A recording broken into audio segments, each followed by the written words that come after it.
Good morning, Facebook, from sunny Florida, Tampa to be specific. My name is David, and I wanted to talk to you a little bit more about the $10,000 policy cap, and really not just the $10,000 policy cap, but also the other policy limits that are in place.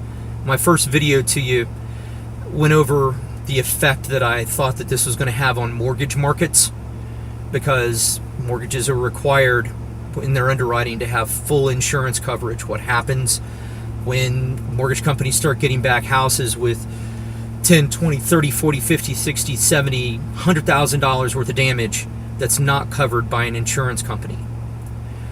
What happens when that damage is caused by the insurance company's preferred vendor not doing all the work they should do? What I want to discuss today is what happens to the people, to all the insureds that are out there that trust that the work is getting done right, that aren't necessarily aware that there's a limit on what's being performed, and a lot of their damage being left. What's the effect of $3,000 to $5,000 of damage in a limit form? So I know the idea is to contain costs, and I think costs should be contained.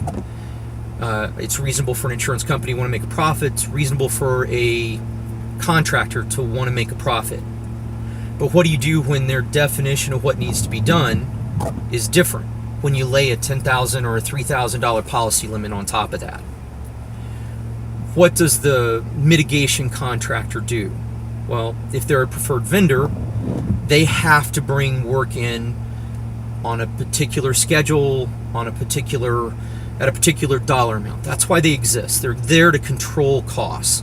Now, there are places and there are companies that they don't have a limit on what they do if it needs to be done. But more often than not, most of the contractors that I talk to feel like they're being forced to do 3 or 4 days worth of drying, and it's just not worth it to fight with the insurance company over the rest of it. Once you get an insurance company upset at you, they tend not to send you work. I was talking with somebody that's on a national TPA program, and in the process of getting on this program, doing his initial work, came across a loss where they really wanted him to go out and look at another company's work to reconcile a bill. And when he went out and he looked at the bill and said, "I don't feel comfortable cutting anything off this bill," magically all of his work disappeared. He's not gotten work for 2 months. It took him the better part of 6 or 8 months to get on this program, and it took one time, him and his professional opinion differing from what the TPA firm wanted, to get him off this list. To my knowledge, it's been 2.5 months now, and he's still not gotten a single loss from these folks. So what happens when you have these limits in place? Because that's another way of enforcing a limit. Before the limits were in place, what they would do is they would send out a preferred vendor, and the idea is a peer review would be performed, and if somebody that's licensed and bonded and insured looks at this, they could give their professional judgment on what something needed to be done. But all too often that ended up being an exercise of people who aren't necessarily qualified, looking at a loss that they never saw during the loss. In our case, for example, as a contractor, we've sent over 100 pages, 200 pages of documentation for everything that they would need to know to do a peer review, and then had them send us back 3 days of drying when it took 12 days to dry it. And when we found out who they were and the insurance company finally told us who peer reviewed us, we were able to confirm that they never got any of our documentation. They just got a request to say, "How much would you have charged to do 3 days of drying?" Not quite a peer review, is it? We're master water restorers, master smoke and fire restorers. We're CIECs, CIESs, CSDSs. We're general contractors. A lot of the people that are on preferred vendors lists are actually just carpet cleaners. They often are not even qualified or professionally certified to do this kind of work. They don't carry the kind of insurance they should have. If you're going to offer a consulting project or product, you should have error and omissions coverage. If you're going to offer a consulting or an engineering product, which is in essence what a peer review is. We carry these kinds of insurances because we do these types of things, but we do them for the insured, typically not for the insurance company. And for any of you insurance companies that are listening, happy to do it for you guys too. We love your business, as long as we can be honest, neutral, and independent. We'd love to do work with you. We'll see if the phone rings now. Most of our work, however, is currently with insureds and plaintiff attorneys where they think there's been an issue. So we carry proper insurance for this. We're properly credentialed. We're licensed and we're experienced for it. The vast majority of people aren't. So back to the $10,000 limit. If you head out as a preferred vendor and there's more than $10,000 worth of work to do, what do you do if you're stuck to that limit? Oh, you're not stuck to that limit, because the insurance company will let the insurance company's preferred vendor do additional work beyond $10,000, but they won't let a contractor that's outside do work for more than $10,000. That's what's got everybody excited about the Citizens policy. They'll cover $1 million. They'll cover up to the policy limit if you're with them, but they limit it to $10,000 if you're not. I'm no attorney. I'm not a public adjuster. I don't play one on TV. I don't have dreams about them at night. But I got to tell you, I can't see that winding up any place besides in court in really quick order. But I digress. So what happens if you go out as a preferred vendor and you have to do that? How hard are you pressed to meet an unwritten expectation that you just don't exceed that amount? And $10,000 is a big one compared to, there's lots of insurance companies now that have $3,000 limits. So when you go out, you have to make money. You can't do work that you don't get paid for, whether you're a preferred vendor or whether you're an independent. So how often do you think that work just simply doesn't get done? We don't see that it went to 2 other rooms because they go in and they look, and it doesn't look wet, but they don't put a moisture meter on it, and they don't use a thermal imaging camera, and they don't find it, and they don't do a survey, so it never gets reported, and then it just stays wet, and it grows mold, and then I'm out there doing an IEP inspection for a mold assessment 3 months later, and then we're doing a $50,000, $75,000 redry remediation, additional remediation of stuff that was never required in the first place if they'd have taken care of it right, and then a much bigger restoration for all the stuff that never got discovered. And them trying to limit the water damage to $3,000 costs them 40, 50, 60, 100 grand, that you, the actual policy holder, you know, the person that's in that great big pool with Citizens, you didn't have a loss this year, but somebody else did, and guess what? You're going to pay for their loss, or they're going to pay for your loss. So in the process of doing that, they've now created a much bigger loss than they've ever had before. And I'd like to tell you that this is rare. Can I tell you it is 95% of these things? And this is the example I use. If it takes 100 gallons of gas in 5 days to go from here to Los Angeles, and you make the trip a couple of times, and you know it's 100 gallons of gas in 5 days.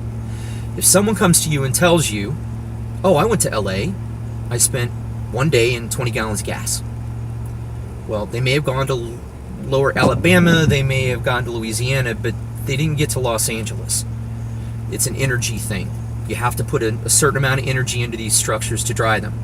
So I've dried thousands of these, and let's just say the average structure takes 10 days to dry, somewhere between 8 and 15. 10 days to dry. If you tell me that you come in with a third of the equipment that I have and dry for 3 days, just like I know that car cannot possibly be in 1 day all the way in Los Angeles when it takes me 5 days and 100 gallons of gas, I know that there's no way that they put enough energy into that building to dry it. Surface materials, yes, but the structure as a whole, no. So it sits and it waits for everything to get nice and nasty and moldy, and then somebody like me gets called out on a percentage of them, and we'll catch them, and when we catch them, they're huge. And then everybody's upset, and contractors are fired off the preferred vendor programs, and the preferred vendor programs make contractors that do the work lawyer up, and it's just a colossal mess, all because we have a group of people in an insurance company trying to prevent people from taking advantage of them or giving them a value for the work that's necessary.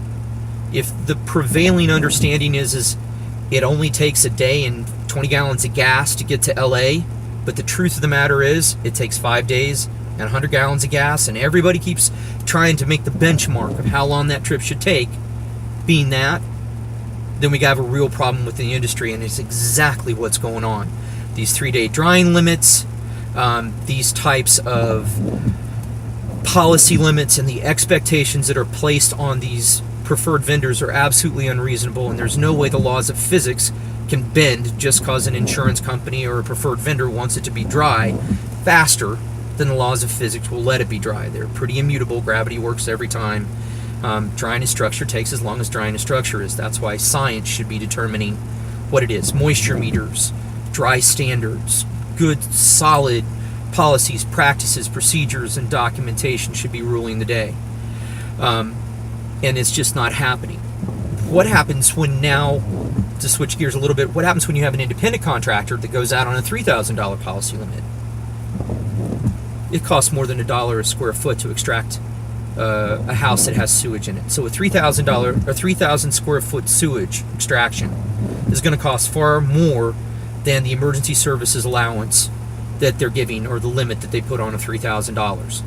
So is that contractor now supposed to not extract? Or does he leave the water in and put in some dehumidification equipment because he knows that that won't be more than $3,000? Or does he go in and extract part of it and put no equipment in because he can't get paid for the overage?